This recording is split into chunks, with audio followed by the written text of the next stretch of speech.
Welcome to Scoop World Order. Hope you had a great Sunday. Got a lot going on. Coran Moore was in town. Couple-day visit to Columbus. Took off today. Looked like it went fantastic. Saw the whole dog and pony show. Took him down to town hall. He got to see the scenes. It's finals week, so it's a little dead. So the coaches got to gin it up. So it looks like it's a good time. So very excited that he was in town. Another five-star monster tackle who looks like Paris Johnson is coming to town. We're gonna get into him a little bit. There was a big Under Armour camp up in Canton today. We'll talk about that. Talk about a little bit of the fallout from the NFL draft, a little bit of team buzz. And we're also going to take your questions as always. We appreciate you guys joining us on this Sunday afternoon. You guys had a great weekend. Big week of coverage coming this week for you. I'm going to break down a lot of upcoming recruits. It's about to be a real camp heavy month coming up.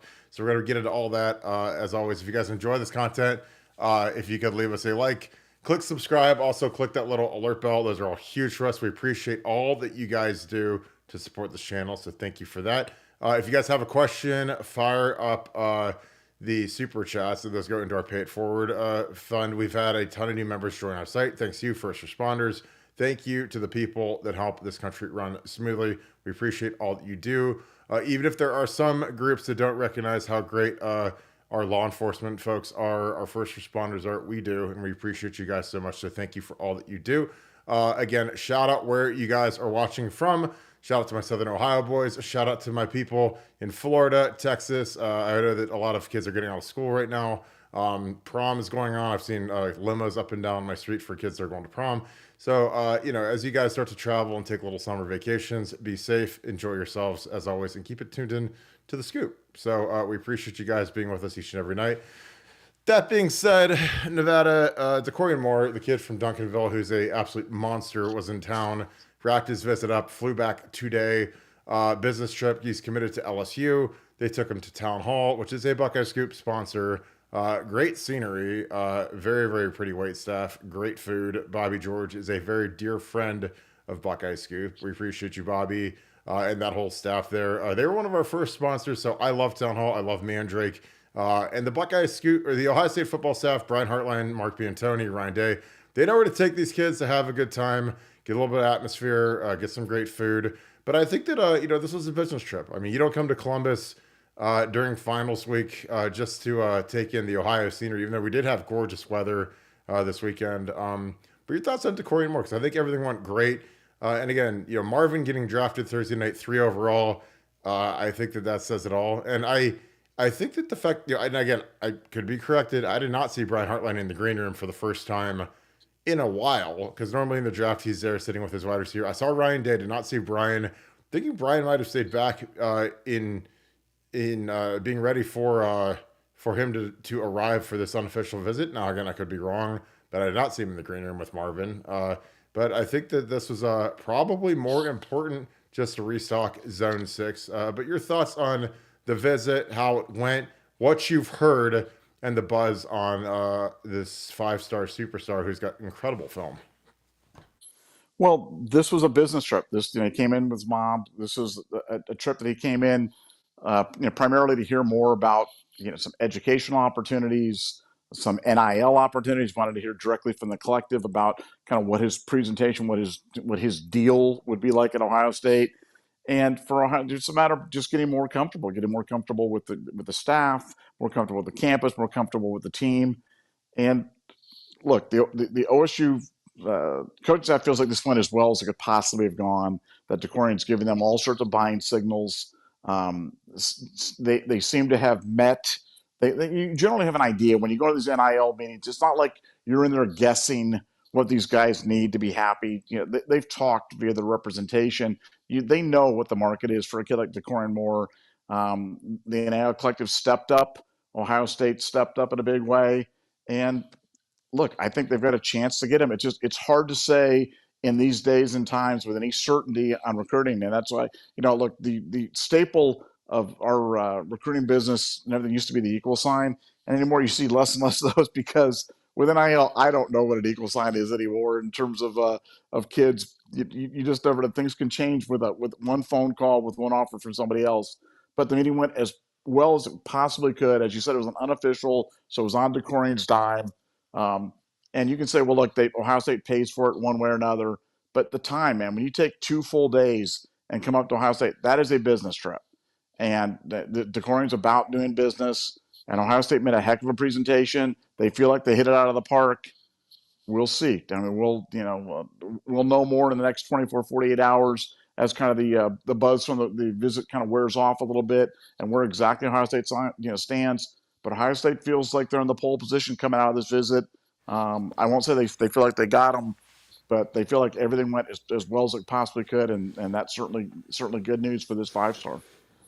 Yeah, I think that he's got a lot to consider, and I talked about it last night. At this point, like if you're a top 3-4 receiver in the country and you don't come to Ohio State, you're doing yourself a disservice. I think that obviously, LSU is compelling. They just had 2 receivers go first round. They had their quarterback go first round, but can they keep that up? Ryan Day and Brian Hartline have had the battery of quarterback wide receivers that's been unmatched, maybe in college football history the last few years, and I think it's something that I would want to continue it. Obviously, there's a clear path. There's a clear plan. Brian obviously does a fantastic job of developing these guys. And, these guys got a great culture. And again, with Brandon Ennis and, Brandon was the guy that was committed to Oklahoma. Lincoln Riley took off.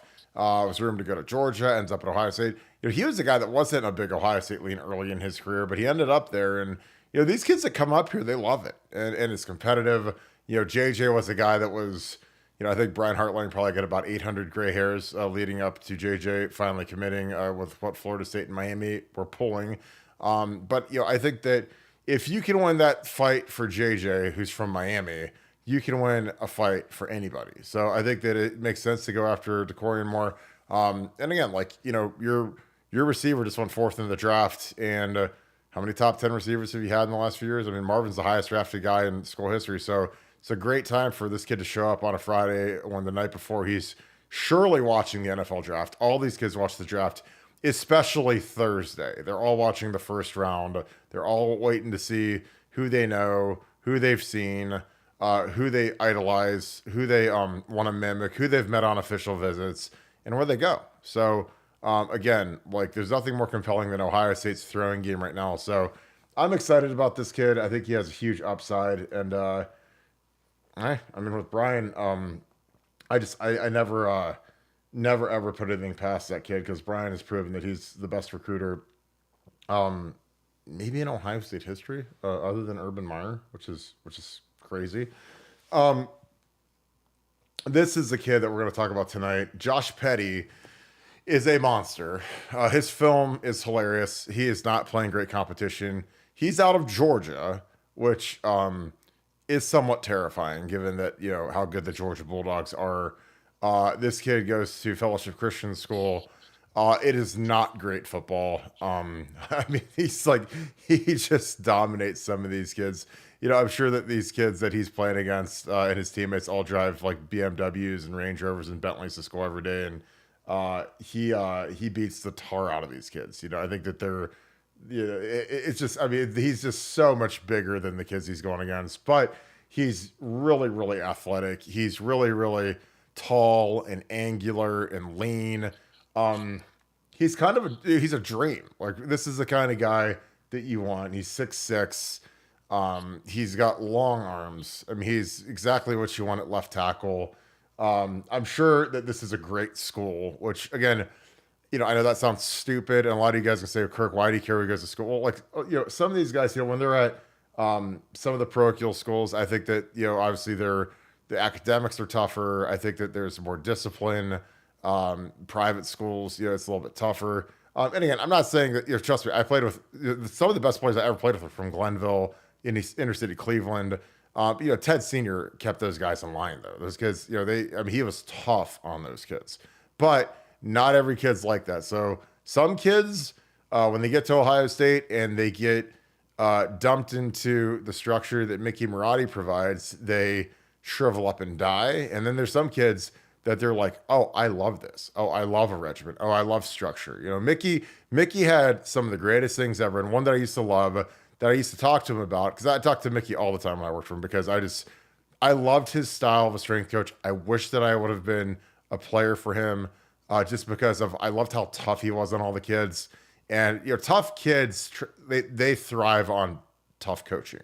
It makes them sprout like a beanstalk, like the beanstalk. You can climb up into the sky with a guy like Mickey Marotti and a tough kid. You just see guys sprout and become great. And he would say great players crave structure, which sounds obvious and it sounds like something that's very remedial, but it was something he used to always say. And like the more I thought about it, the more I was like, you know what, you're right. I mean, the guys that are great, man, they want. Okay, we're here at 6 every day to work, 6 a.m. Get our workout in, go home, get breakfast in you, go get your classes done, take a nap, come back in at noon, get a little bit more workout from noon to 2, grab lunch, get another nap, then come back, in the afternoon, get a little bit more work in. So that was kind of like the structure of like of a normal day. We'd have those guys in there 2-3 times a day, which is a ton. But you saw guys develop and turn into great players. When we first get there, we ran some of those kids to death because they were fat, and some of the fat kids needed to get on the high needs program, or that we had to cardio them 6 days a week, extra on top of their already tough workouts to get the fat off of them, because hey, they're fat. And again, I loved it. I thought it was great. This is a kid will not be a problem. I'm not a fan of offensive linemen with weight issues. This kid is he's got a great frame. We're gonna get some of his film going here. Nevada. The reaction when we talk about 5-star offensive linemen. People are obsessed with 5-star tackles specifically. This is a kid, again, he's from Georgia. He's from the South. My feelings are very correct. That kids that are big bodies, big mama's boys, big soft, pudding pops, they all want to stay by their mamas. They don't like to go far from home.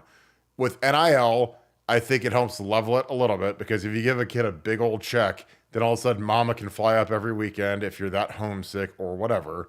But, I've seen it before. If you look at when Georgia was great, a lot of their big guys came from Georgia, South Carolina, the northern part of Florida, Bama, Louisiana. A lot of their kids that are great, they come from Georgia, Bama, Louisiana, Texas. But this kid's different. I think that we've got a shot. I think that the greatest advocate in the history of mankind for us right now, in terms of trying to get these 5-star tackles, is Paris Johnson and Monica Johnson, because they are the prototype. Like, the funny thing is, when I was sitting around today talking, and I was kind of drawing out the show in my notepad, I was like, we've had prototypes at every position in like the last 7 years, which is crazy. Like, you talk about Chase Young, you talk about Paris, you talk about CJ Stroud, talk about Marvin, you talk about Jeff Okuda. It's insane. Ryan Shazier, you've had a bunch of good linebackers, but I don't know. I think that what Paris did was remarkable, getting in and out 3 years, graduate, 6 overall pick. And I think that's what this kid can end up being. But what are your thoughts on Josh Petty? Well, excited that he's coming up. And, in past years, you'd say, oh, a kid from Georgia, how are we going to get a kid from Georgia with all that? But, I mean, we just landed Edric Houston. You know what I'm saying? It doesn't get much more desirable than Edric Houston. You look at the number of kids that we've landed from Georgia, with Aaron Nolan and Jelani Thurman. I mean, we've had a lot of success down there. So I wouldn't count Ohio State out of this. Coming up next weekend, really, really smart kid, really, really intellectual kid. Really, kind of a student of the game, and everything you'd want for in a tackle at the next level. So I mean, we have a chance. Our track record with out of state 5-star offensive linemen since Stud left isn't great, but this is Justin's time. Justin can step up. Ohio State is absolutely the now school. Definitely on fire. The brand's never been hotter than it is right now. Admittedly, Georgia is as well, but Ohio State is the star is shining, very, very bright. So I think we've got a chance. We'll know a lot more after next weekend. But I was excited when he came in. He feels like an Ohio State kind of recruit, and I don't say that about everybody. Some kids you just look at and you're like, I'm not sure how well they fit with the program, but he fits well. He fits well. He would fit in nicely with the group of kids that we have. And I think we definitely have a chance for sure.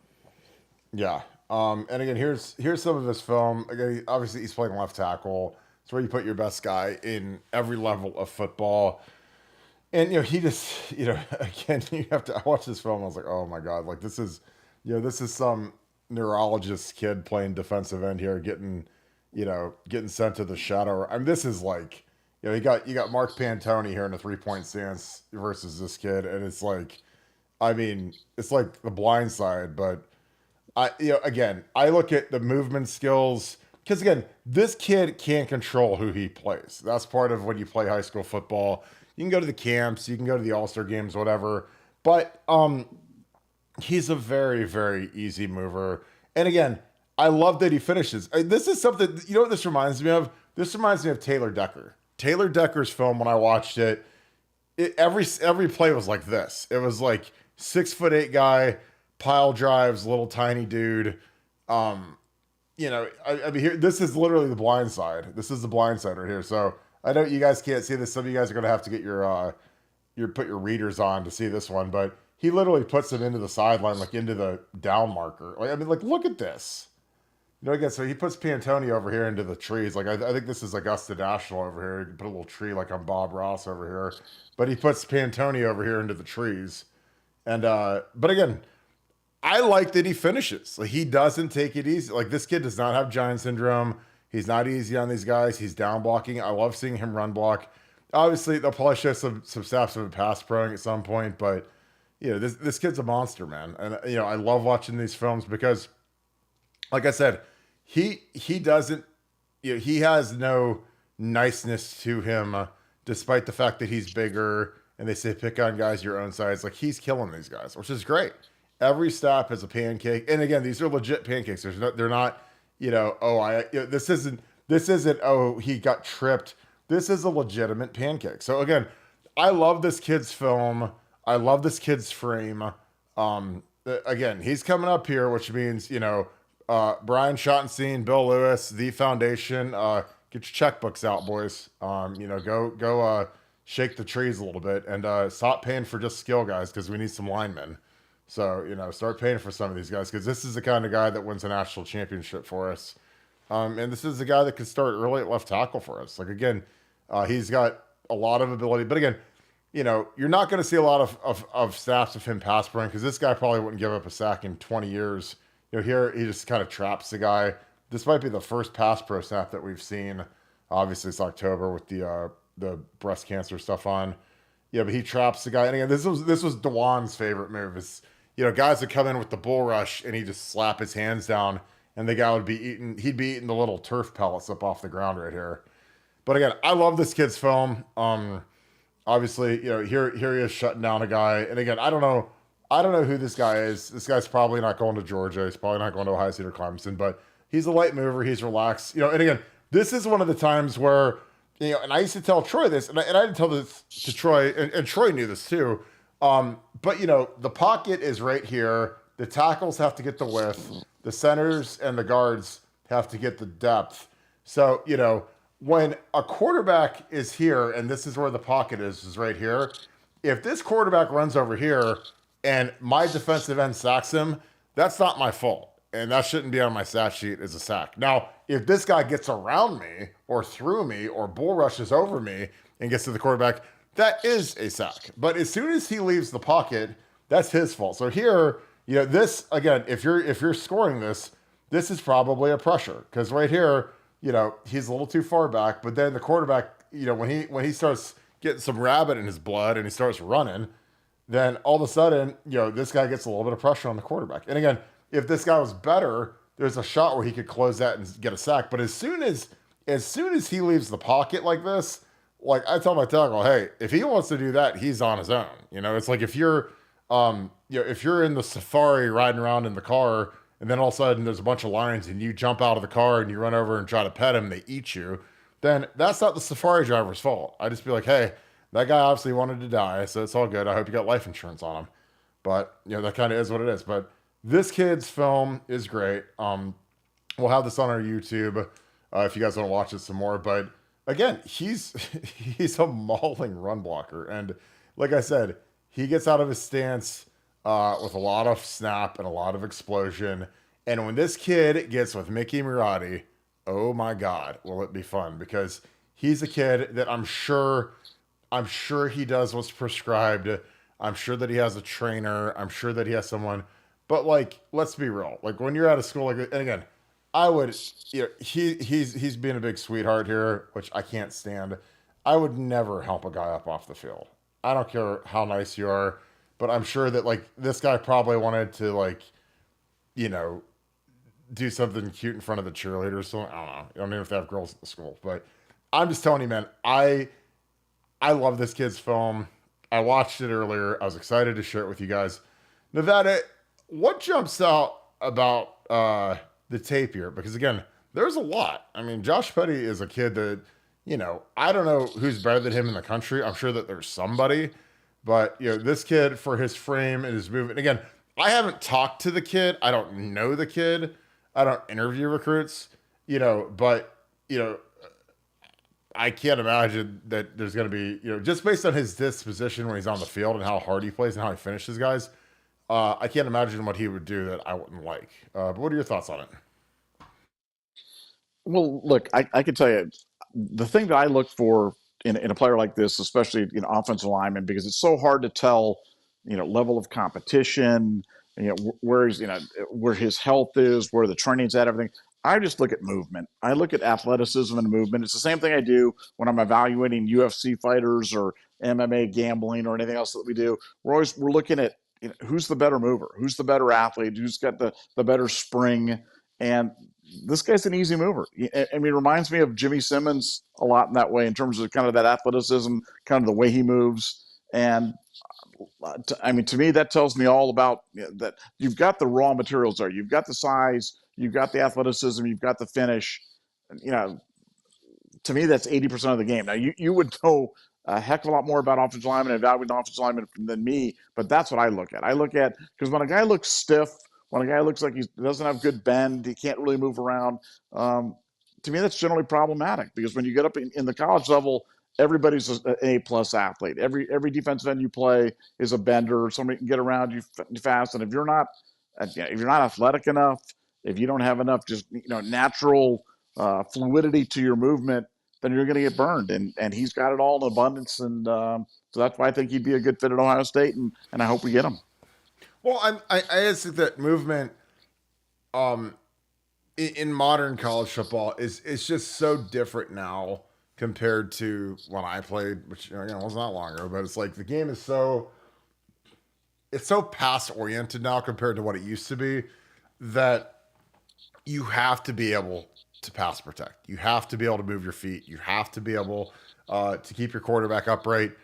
There's never been a time in the history of football where the game was more slanted towards offense. And don't believe me? Go watch the draft. When did the first defensive guy go? Like pick 15. And guess who it was? A pass rusher. So, the teams are recognizing what it is when it comes to the modern game. And that's the thing that people don't talk about enough, is like Ryan Day's offense is suited to get offensive linemen to the National Football League. Why is that? Because it's a pro style offense, because we throw the ball 70% of the time. I'm telling you, like DeWand, people, if DeWand played at Wisconsin under Barry Alvarez and they just ran the ball and they had big, Aaron Gibson, these big giant tackles, like those guys couldn't move their feet and pass protect. DeWand, coming from Ohio State, was a pass blocking machine. So, when he got out there and he had to make his first, couple starts versus like TJ Watt and Nick Bosa and those guys, like he was fine because he's seen so many snaps of pass protection. The game is played shotgun spread. And I think that's something that's huge. This is a kid, for a left tackle, he's got to be able to move his feet. He's got to be able to pass pro. You see these top tackles like Joe Alt, who's the prototype. And again, Joe Alt is hilarious to me because what do I hear every year? And again, are 5 stars great? Of course. They're amazing. It's the greatest thing in the world to be a 5-star. 5-star tackles are the only way to go. But, looked at this the other day, and of course, where's this kid at if we take him? Joe Alt, who went 5th overall. Harbaugh took him with the LA Chargers.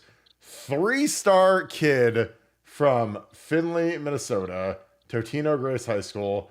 Harry T. Stan signed him. 6'7", 270 tackle, not rated nationally, no position rating. So it's like, and this kid turned into the number one guy in the entire draft, like 5th overall pick. This guy will make $150 million in his NFL career as long as he stays healthy.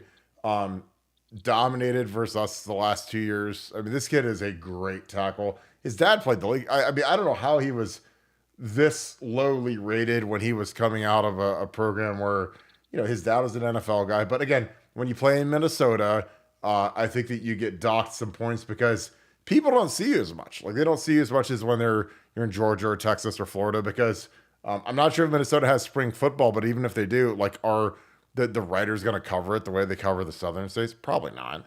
But that kid, again, he reminds me a lot of Josh Petty. I mean, Josh Petty's 6'6", this kid's 6'7". I mean, Joe Alstom is 6'8", and he's a big, light moving guy. But again, when you're tall and you've got long arms and you're angular and you can move, like, you're a pass blocking machine. And again, that's what DeJuan was, and that's what Paris was. And again, Paris was a guy that everyone in the universe knew about.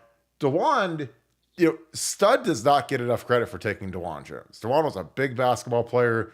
Didn't know, obviously when you're a basketball player who's 400 pounds, like, you're not going to get to the NBA. Obviously, you could probably play low level college ball, but they got him to Ohio State. They got him in a strength and conditioning program. They taught him how to play football at a higher level, and he turned into a guy who's probably going to make $80 million on his next extension, provided he stays healthy. Again, I know I can always throw out these big, magnificent numbers, but if a guy catches a couple of knee injuries, then all of a sudden it ain't going to be the same. And DeJuan, unfortunately, didn't finish his first rookie year, his rookie year because of a severe injury. So, but these guys that can pass block in the National Football League make a fortune. And DeJuan, for Orlando Brown, who starts for the Bengals, is a multi-time Pro Bowler, won the Super Bowl with the Chiefs as their left tackle. If he can get paid, and I love Orlando Brown Jr., then DeJuan's more athletic than he is, and DeJuan didn't start playing football as early as Orlando did. So DeJuan's upside, I think, is actually higher than Orlando Brown Jr.'s. Nevada, we got some super chats. Do you have anything else before we get rolling into these? No, that was a great summary. I think, the Stud, we've talked a lot about Stud, but no, Stud was an underrated recruiter, man. He used to take so much garbage, but you go back and look at the guys he got in, and they weren't just all Ohio kids. They were from all over. They were from Florida, from Texas, from New Jersey, from Indiana, from New York, from all over the place. Underrated recruiter for sure. And it's Justin Fry's time to step up. Needs to raise his game. We're optimistic he can, but now's his time to do it. Yeah, and there was an Under Armour camp today. We'll talk a little bit about that. It was, it was kind of predictable. There's a couple of kids that are Ohio kids, a couple of younger kids, but it was up in Canton. There was some decent coverage of it. Our guy Eli Lee was the MVP of the camp for the linebackers. Here's Eli. He's a Hoban kid. He's committed. Again, he's filling out. I think he'll be a good player at Ohio State. There were a couple other players. Ryan Day was up there because RJ Day was there. But I mentioned to Nevada in pre-show, I was like, these camps are, I don't love them. I think that the best thing that you get out of these camps is it gives you a little bit of experience in the similar drills before you go to the college camps, before you go to Ohio State or you go to Michigan or you go to Georgia or wherever you're going to camp. You get some reps at the one-on-one pass rush. You get some reps at the, if you're a receiver, the one-on-ones versus the DBs. You get to kind of see some much more talented players than you might have played in your league. I think it's a big step up. So I think that these things are okay. But I told you, I was like, these things were always, it's like they always start in Ohio, like these Under Armour camps early. Like I swear to God, Ohio is always like the first ones they do because Ohio never allowed 7-on-7 until about a month ago. Now 7-on-7 is allowed in Ohio. So, the guys that they really, really want at this camp, AKA Tavion St. Clair, McNutt, two guys that are 5-stars, they're in Orlando at the OT7. The OT7 is one of the biggest 7-on-7 competitions in the entire country. and South Florida Express is playing in it. Uh, uh, Trillionaire, like all the biggest 7-on-7 teams, Flow, which is the Louisiana team, they're all playing in this huge 7-on-7 tournament. So it drains the talent of the top guys in Ohio because they all want to go play 7-on-7 now that it's legal. Yeah, so it'll be interesting to see if these camps, if they're still opening up in Ohio first or not. But yeah, these things they're fine. I mean, I never, you kind of you might, if you're really bored tomorrow, if you're one of the line coaches, you might watch a little bit of the film from it. But if you're not going to a camp that's actually at a college that you want to go to, I think that they're a waste of time outside of getting a little bit of experience versus like some better players. Because again, like once you go to Ohio State and you got to do the drills in front of Ryan Day, Brian Hartline, Justin Fry, Jim Knowles, whoever. Like, I think it's better. It's kind of like old hat when you've done a bunch of camps as opposed to your first camp being Ohio State. But I just, these things are, I think at points they're run very poorly, namely in the one-on-one drills, especially one-on-one pass rush versus the O-line and D-line. They're run very poorly. And there's times where they do stuff where I would say, the kids are going to get hurt unless you take care of them. And Larry Johnson and Greg Studoir and Justin Fry, those guys took great. I mean, they do really, really well at keeping those drills safe. And these other guys, they don't. Because for one, these guys that run these Under Armour camps, again, I don't think that they mean anything malicious or anything, but they don't have to answer to a high school coach when all of a sudden a kid gets hurt and he catches, a head to the collarbone or whatever, the way that Ohio State coaches do. Because like with Ohio State, if these guys bull rush each other in one-on-one pass rush with the crown of your helmet and you break my kid's collarbone, then I'm going to come see you. If you're the O-line coach or the D-line coach, and they don't allow bull rushing in a one-on-one pass rush. I saw that on here where I saw a kid get posterized, and it was just like, I think it's trash, and I think that the coaches that run those drills need to do better. Because you won't see that at a good camp. Like Ohio State, you'd never see that. And Larry Johnson will be the guy that'll tell the guys not to do it. He'll tell the D-line guys, don't bull rush the offensive lineman, because for one, any idiot can win one-on-one pass rush with a bull rush. Like Olin Cruz, who should be in the Hall of Fame, played for the Chicago Bears for 15 years, said, my grandma could win that drill with a bull rush. Like any idiot can do that. So actually work a move. And for two, it's just a safety thing. Now, when it's full pads, it's completely different. You can do whatever you want. You can bull rush every single time. You're not going to get any better doing that. But when it's these camps, those guys, they don't do that. But like these things are fine. Again, it's just good fodder for us, and we had a thread on it today, which was good. But yeah, I mean, I don't know. Like these camps are, if they're not at a college, they're just kind of like, eh. But it did go on today, and it did get a little bit of coverage. So we will get into some super chats now. Jermaine Goings, let me get you up on the screen, my man. Appreciate you, my man. Happy Sunday. Thank you for the 5. I don't think that Mine Williams was drafted. Do you think he should have stayed for another year? That is a great question. Yeah, I do. Now, here is why he should have stayed.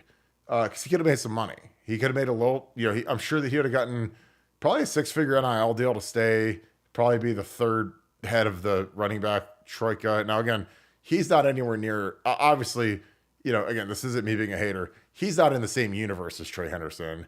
And he's not in the same universe as Quinton. He's probably not anywhere as good as James Peoples, but he could have been here. He could have danced before the game and did that, been the emotional leader. It's a long season. We actually probably need another veteran running back in the room. But he took off. And again, he probably felt like it was time. There's some kids that they get to a certain point in college and they don't want to be in college anymore. And so he took off and declared. And I was searching this afternoon to see if he signed an undrafted free agency deal, because Josh Proctor went to the Jacksonville Jaguars. Seal Chambers went to the Detroit Lions. Matt Jones went to the Miami Dolphins. Those guys all have NFL contracts. Those guys all signed deals.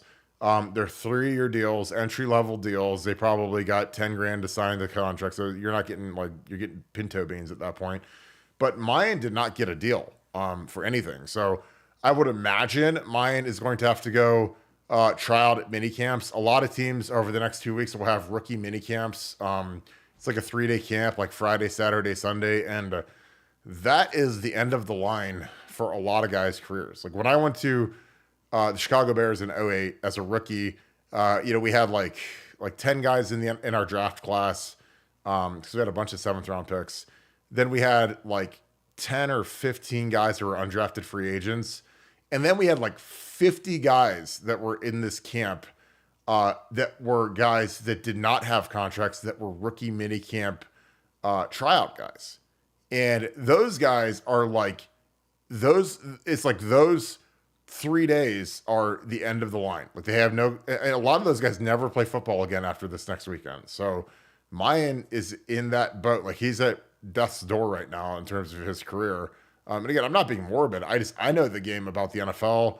I've seen it. Rookie minicamp, it's weird because like when you go out to the field, there's like 75 guys out there and none of them are veterans. None of them are guys that are on the team last year. None of them are guys that are even second year guys. It's all rookies. And like 50 of those guys don't have contracts. So you can imagine how it goes in practice when there's 50 guys that don't have deals and they're trying to do anything to stand out during a practice to get a coach or a general manager's or personnel guy's attention to try to potentially get a deal. So that's where Mayan is now. And again, like I thought it was stupid that he declared. I really did. But I also, I didn't think that if he stayed for another year, he's like one of those guys where I just don't think he's good enough to play in the NFL. And again, that's not a slight on Mayan, but he's slow and he wasn't effective at Ohio State. So again, like I'm not being a hater, but I mean, every team in the league passed on him and he didn't get an undrafted free agent deal. So it's just the facts at this point.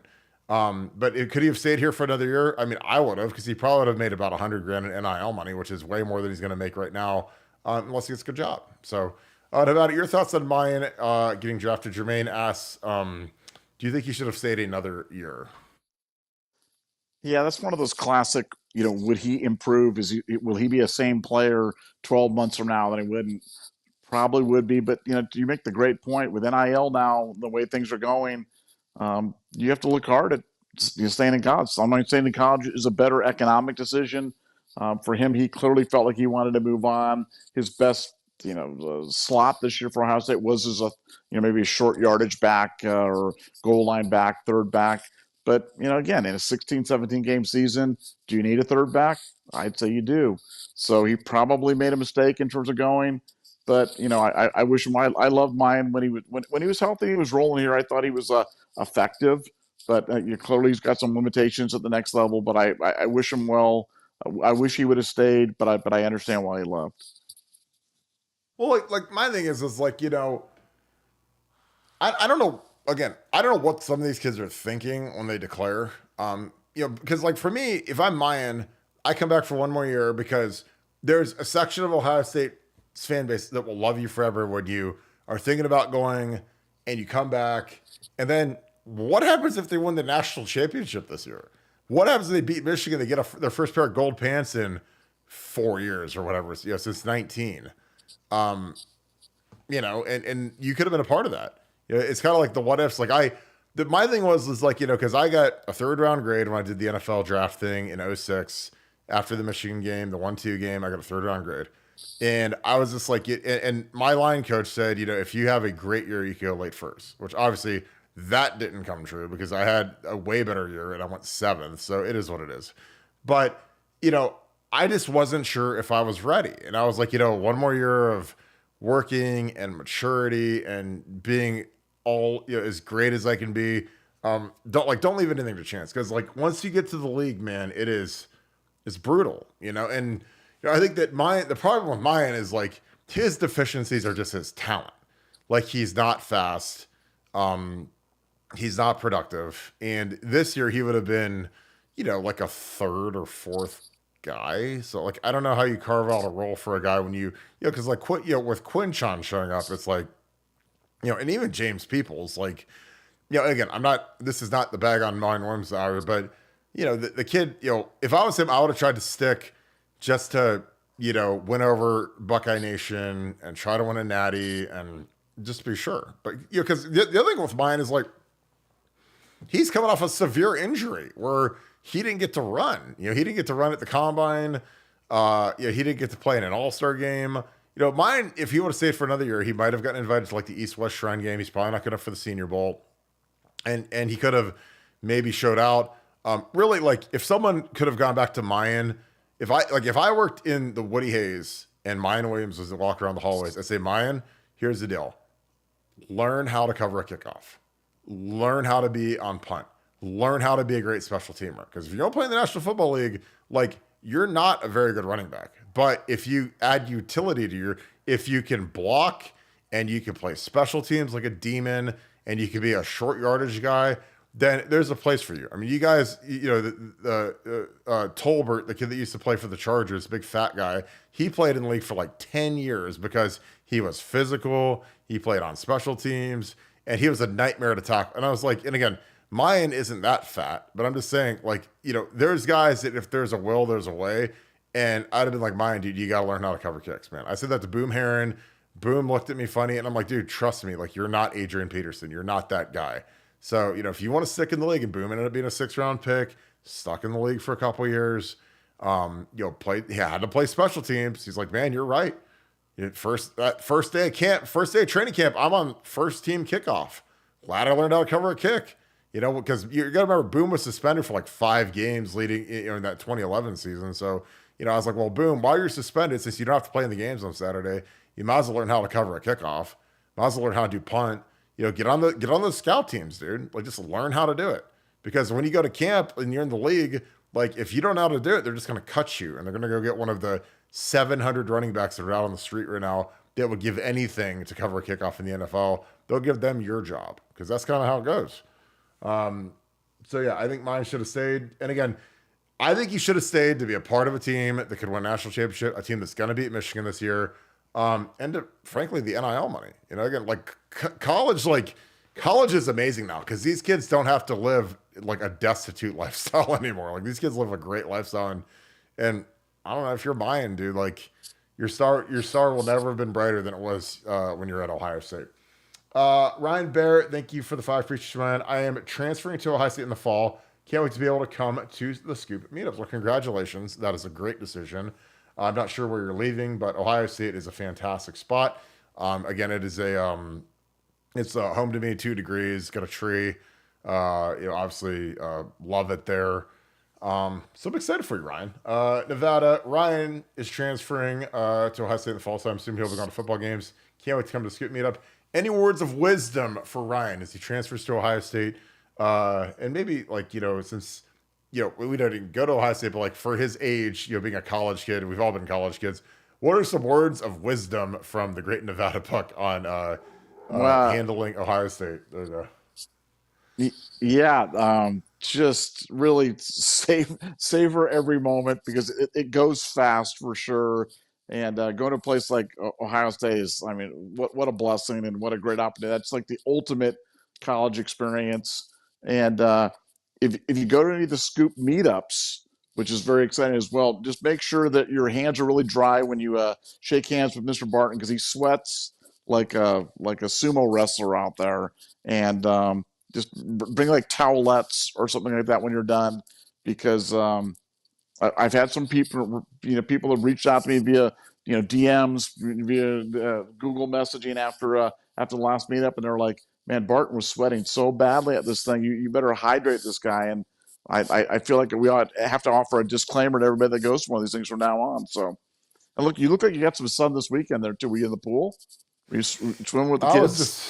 I was outside a lot today, yard work and keeping. Cutting. Do you cut your own yard? Do you like have like a push mower, or do you have a gardener? No, I got a push mower. So. Oh, nice. Very nice. Easy peasy. Breaking news: Jihad Carter is in the portal, which is something we probably could have predicted since he hasn't done anything, hasn't played at all. So he's entered the transfer portal as of a minute ago. So Jihad, we hardly knew you. Played in 8 games last year, did not have much of a role. This is not surprising because he was not great at Syracuse and he was not great at Ohio State. And then when you add Caleb Downs and Lathan Ransom returns, like there's just not a lot of room at the end here. He was injured last year, missed most of spring. I don't know if the injury kind of, was a carryover from that this year, or if he's just kind of protected himself going into the season. But he is gone. So Jihad Carter is gone. Nevada, any thoughts on that? I actually like Jihad. I thought Jihad actually had moments when after he transferred, where I had some really positive reports on him. So just sad it didn't work out, but sometimes it's just the way it is. Like you said, when you get Caleb Downs, when Lathan Ransom returns, there's just not a lot of playing time to go around. So hopefully he can find some place to go play and be productive and go have a great career. Really, really nice kid, and I wish him nothing but the best. Yeah, did he? I was just wondering if he, like, I mean, did he? I don't even know if he started a game here. I don't think he did. No, I Um, don't think so. but I mean, again, it was open tryouts when it came to looking for safeties. So I wish the kid the best. Obviously, the thing I always say is, like, when kids want to go play somewhere, I never fault them for that, for leaving, because everybody wants to play. This kid, obviously, every kid that's in college, every kid that goes to Ohio State, they have aspirations of going to the NFL, and you can't make the club in the tub. Like, you can't be hurt, you can't be missing. And this kid was so far. I mean, he was probably our, especially after Jaden Bonsu balled out in the spring. Like, he's probably our fifth or sixth safety, which those guys never play.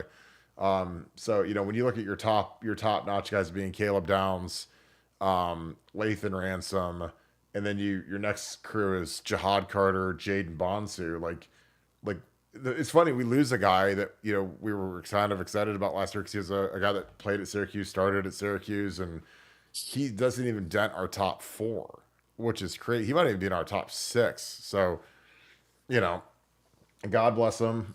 We wish him well, but he is out to wherever. It'll be interesting to see if anyone else jumps in this week.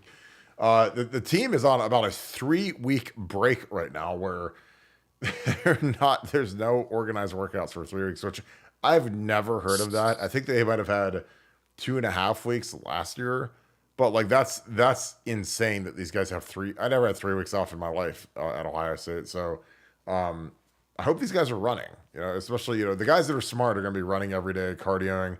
I'm sure Mickey's got these guys weighing in on the scale. It's funny, like during COVID, it taught a lot of these guys how to do stuff remotely where, he would FaceTime them and make them show him the scale, especially the big fat, I mean, you don't have to do it with Caleb Downs. You just have to do it with the big fat guys. Cause some of these fat guys, if they're out for 3 weeks, man, there's some guys that would gain 50 pounds in 3 weeks if you didn't monitor them every single day. Because like they think that the air has calories, or they eat like it does. Stacey J, thank you for the 5. Appreciate you being an ultra member as well. 5 for the number of stars that Team Up North is not getting. Nevada, what's your story with the Dayton Dragons?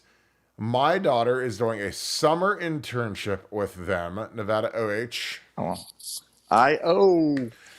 Well, Nevada, story time. Your story about designing the Dayton Dragons Stadium is one of my favorites. You did that on a cocktail napkin of all things. But talk about, just real quick, like, what's your story with the Dayton Dragons? Um, Basically was driving in my car one day and got a call from a guy that I know named Tom Dixon, who owned the Lansing Lug Nuts, and him and his partner Sherry Lansing, or Sherry, what was it? Sherry Myers, had bought a team in Rockford, Illinois. They were trying to move it to Dayton, and they couldn't get the deal done.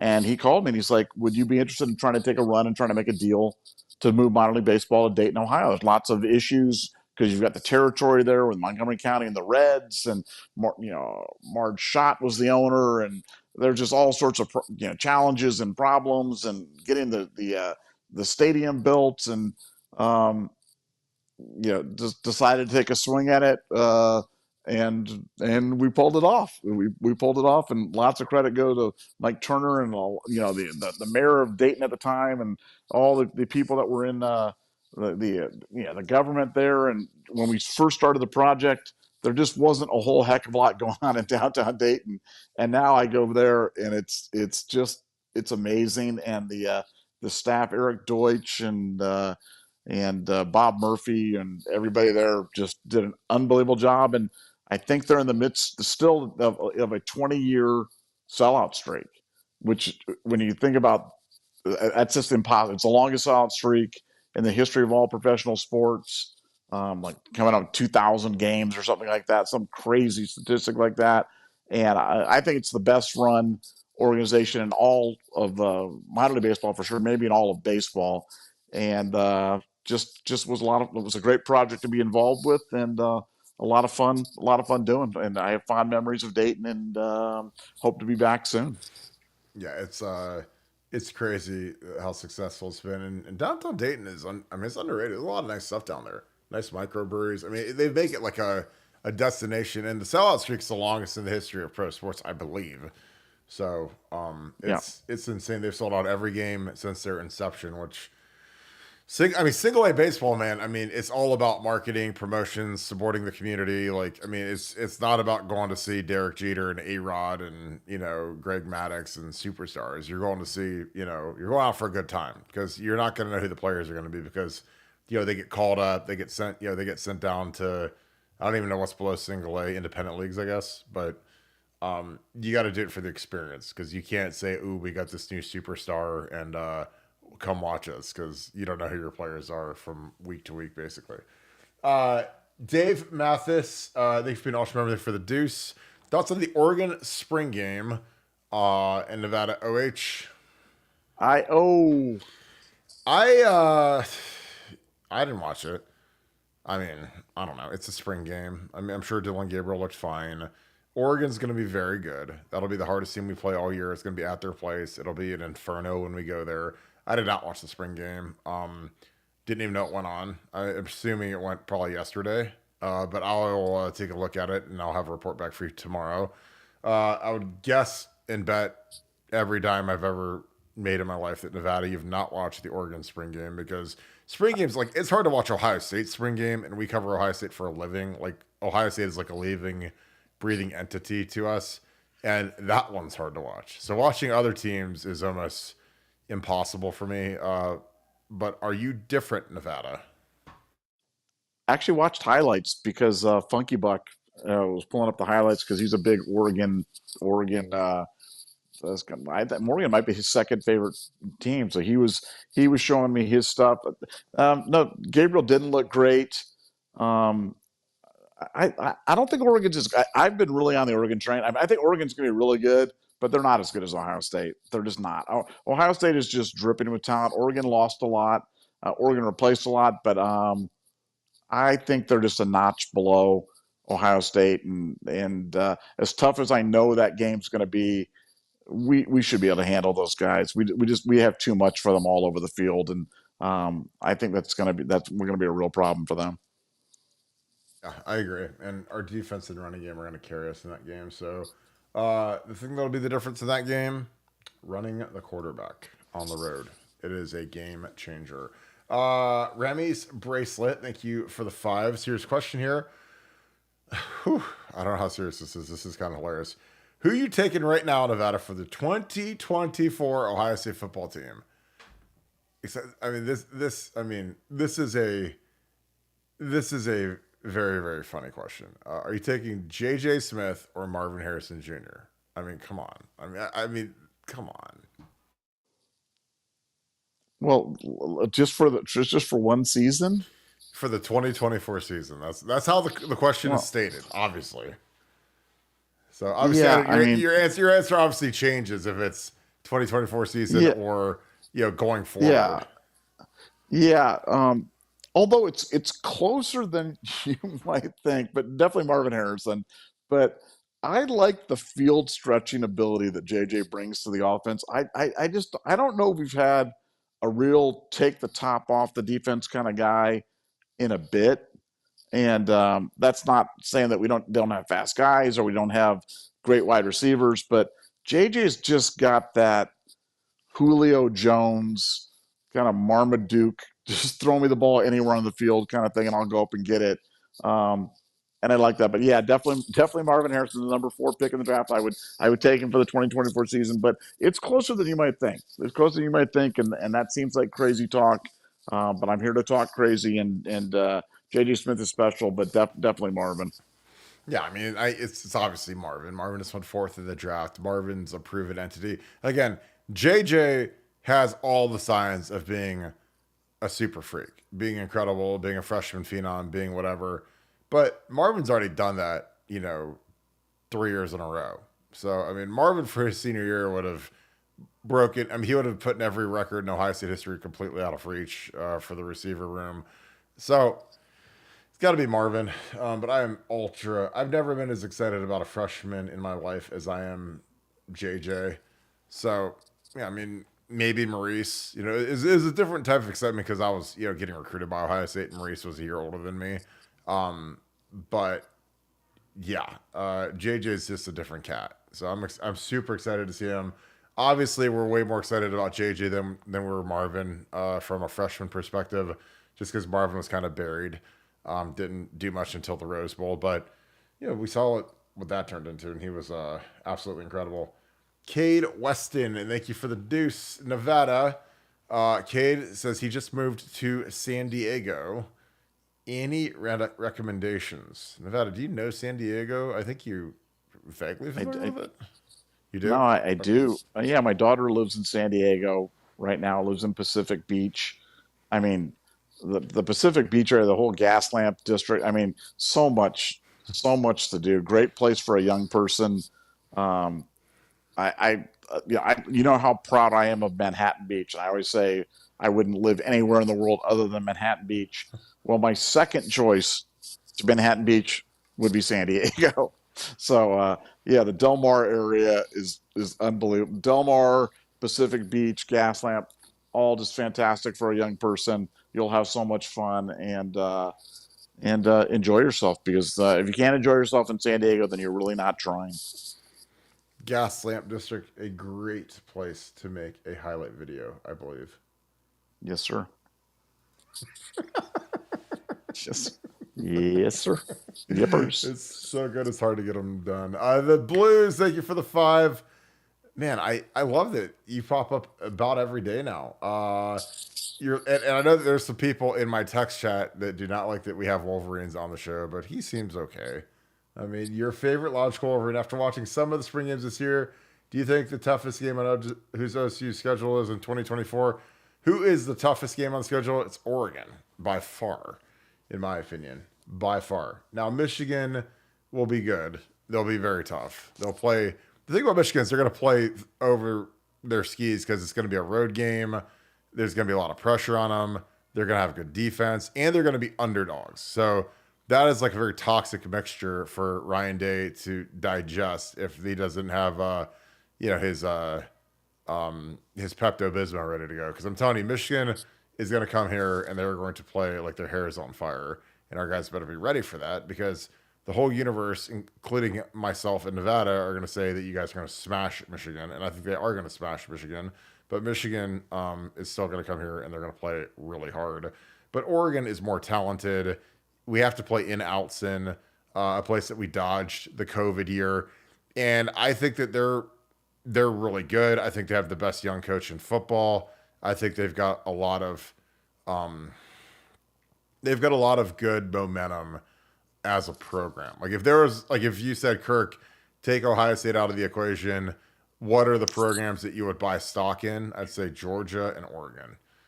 Georgia, just because Kirby is Kirby. Kirby's the best coach in college football. Oregon, because they've got Kirby's former DC out there, and he's doing Georgia stuff with Oregon's NIL spend, with kind of mopping up the coast, and with the transfer portal, like Oregon and Ohio State are two of the biggest benefactors of the transfer portal thus far. So I'm really excited to see that game out at Oregon. And I think that it's going to be, there are going to be battles. But, the two by far are Oregon, Michigan. Nevada, I'm sure you're going to agree with me on that. You might throw in Penn State at Happy Valley. I just don't think Penn State is anywhere near as daunting as the other two. But what are your thoughts on that?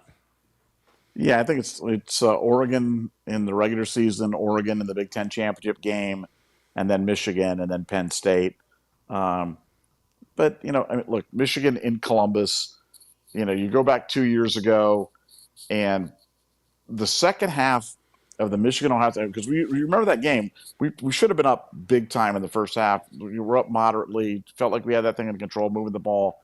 And the second half of that Michigan game, defensively for Michigan, that to me was kind of the pinnacle of the Minter Stallions cheating scandal in terms of what that's when they were operating at full capacity right there, because they'd had the entire first half to kind of break down the signals. They had the entire season of signals there, and they really laid it out there in the second half and were able to shut us down in a manner in which we hadn't been shut down the entire year, and they did it. And that one, sometimes you think you're cheated, and other times you know you were cheated. That one we were cheated on, so if the game this year was up in Ann Arbor, I'd say tough putt, always a tough putt, always to place to lay. There's a reason why the futures line. We talked about the futures line when I first started talking about the future line. The future line on Ohio State was favored by 3.5, and then it moved up to 6.5. The line now is 10.5. So It's I've been trying now? Yes, 10.5. So I've been trying to hand out free money to people. As you know, I gave you some draft pick money there to get. We gave out some MMA picks for free money. This one's free money. Ohio State is going to absolutely demolish Michigan, and Michigan is not going to win more than 9.5 games in the regular season. I'm telling you, take that to the bank right now. That's guaranteed easy money. Yeah, I think that they're fool's gold, and the thing that'll be very interesting is how does the end of the portal cycle close out with them? Because I don't think that they're done losing guys. I think guys are jumping out, but I think it's gonna be an uglier for the big bad Wolverines. Oh, we just got another super chat in. Appreciate you guys. Here we go. Donald and Karen Rossbuck, who is our Oregon sleuth and spy. Appreciate you guys watching it. Thank you for being an awesome member. Thank you for the 5. Oregon's defense looks soft in their spring game. Nevada OH. Here's my thing. I think that you could get maybe, if you watch the first drive, it's probably your best chance at getting any sort of good-on-good action. After that, guys start getting pulled, starters start getting benched. If you're a good player and you have a hangnail, you're not going to play in the spring game. So, again, I don't know who was out there. Obviously, I haven't studied it. I haven't looked at it at all. Didn't even think to look at it. Just because it's so mishmashed in terms of who plays and, who gets held. And I don't know if you could ever glean anything from any spring game ever. Again, I go back to the 2002 game where Maurice Claret was an early enrollee freshman. Back when that was a super rare thing. They were using him as a wing back, and they were having him catch balls out of the backfield. And when I watched him, I was like, oh wow, there's the high school senior that's playing. But I didn't watch it and say, oh my God, here comes, Jim Brown at running back, this season. Hey guys, go take out your futures on Maurice Claret being the freshman of the year. I didn't have any gist of that watching him with the role that he had in that offense that day. And the final score, I'll never forget it because I went there. I was with my mom. It was a recruiting visit or unofficial visit, whatever. It was 6-3. And it was the most boring football I've ever seen in my entire life. And that team won the national championship. So, again, was I thinking, oh boy, are we ready to burn the couches in the middle of Chittenden, and we're ready to rip the goalposts down after Michigan? I wasn't thinking that after watching that. I was like, man, I hope we can score 10 points and win some games this year. But that team ended up winning the national championship. That first game with Reese, Reese obviously went crazy. So again, I like watching spring games because there's nothing else to watch at this time of the year. It's better than watching the XFL. But I don't take a ton from them, if that makes sense. Nevada, Donald and Karen Rossbuck say that Oregon's defense looks soft in their spring game. Your thoughts on what can you glean from a spring game, and does it ever translate into the regular season? Well, I think it can translate into the regular season, but I don't think it necessarily does translate in the regular season. And I just look for talent. And for Michigan, or excuse me, for Oregon, I just you can just tell when you watch the Ohio State spring game how much talent we have and how much talent we have with the first team, the second team. Um, I don't know if they're soft or they're just less talented or less athletic or whatever. But yeah, I don't read too much into spring games, but you can generally get an idea about the athleticism, the talent level, the depth of teams. And I think Oregon's just a notch below Ohio State, which means they're going to be a really good team, but they're going to have to struggle. They're going to struggle mightily against the better teams, the elite teams, the Texases, the Georgias, and the Ohio State. So, yeah, wouldn't read too much in the spring game, but they're going to be a big challenge for us. Yeah, they're going to be a monstrous challenge, and all right, but our guys will be ready. Like I think that our guys, again, we've got great leadership, and we got a lot of guys that came back, really for three things: beat Michigan, win the Big Ten, win the Natty, and to get all that done, you're going to have to beat Oregon. If it's not the first time, then you're going to see them in the Big Ten championship because they're going to be good. So. Those are the goals this year, and I think that these guys they're locked in. Again, I think that a lot of those guys are motivated by the draft. I know my title was kind of hilarious when I said that Ohio State dominated the draft. I think last night or whatever I put that, and people were like, well, they only had three guys get or four guys get whatever it was. And I'm just like, they dominated the draft because they kept guys out of the draft because of NIL and Ryan Day and the Brotherhood and whatever else. But I mean, they dominated the draft because they kept guys out of the draft. So. I just am so excited to see what this team can do. I hope they enjoy this break because once they get back, Mickey Marotti owns them for summer conditioning, and that is always a ball buster. So it's going to be fun to cover. With that being said, Nevada, any final thoughts as we wrap this thing up? No, just excited about the season. I'm just, as you said, the draft for me is always bittersweet because when I see lots of Ohio State players, I just naturally think about how much talent we're losing. This is an unbelievable year to have returned those 8, 9, 10 guys that could have gone early, that probably would have gone early under any other circumstance other than NIL and Ohio State operating at a high level on NIL. And just so excited about the 2024 season and can't wait for it to get going. It's going to be here before you know it. It seems like yesterday was the Cotton Bowl, and now we're almost into May. So it's like the offseason flying by, and poised for an absolutely huge 2024, and very excited about it. Yeah, this is going to be a monster time. This is a great time to join the number one premium experience for Ohio State football, BuckeyeScoop.com. I know some of you guys are trying to join. You guys, if you guys have any questions or are trying to figure out how to join our website, send us an email, buckeyescoop@gmail.com. We will concierge you up and shepherd you in. It's awesome. Again, the board has been insane the last few days. With the Coran Moore, with the Under Armour camp, Bill Greene did a bunch of coverage for that. So it was just a good time to be on the board. Again, if you guys love this show, you guys like cutting it up, you guys like meeting great people, it's the best. It's the meta. I just appreciate all you guys do. But it really makes it a comprehensive Ohio State premium experience when you combine the podcast and a membership to BuckeyeScoop.com. The number one premium experience. And again, it's going to be premium forever. We have a very, very high tier, high caliber people on there. And it's blessed. So I appreciate all of you guys that are already members. And a lot of you have crossed over, and it's awesome seeing you guys in both the chat on here and also on the message board. So I see Tora on there. I see Donald and Karen on there. It's awesome seeing you guys on there. And most of you, or all of you, are fantastic adds to the community. And that's where we add a lot of our paid forward members. So we appreciate all of you guys that take care of them as well. With that being said, if you guys enjoy this content, please leave us a like, click subscribe, also click that little alert bar. You'll get alert every time we go. We'll go at 7 again tomorrow. Looking forward to seeing you guys again tomorrow. So shout out where you guys are watching from. Shout out who you guys are watching with. Shout out, was there any surprises in the NFL draft? And if you want to toss a grade for your favorite team in the NFL or any Ohio State players in the comments, do that as well. I always love reading your comments, and I appreciate every one of them. So thank you for that.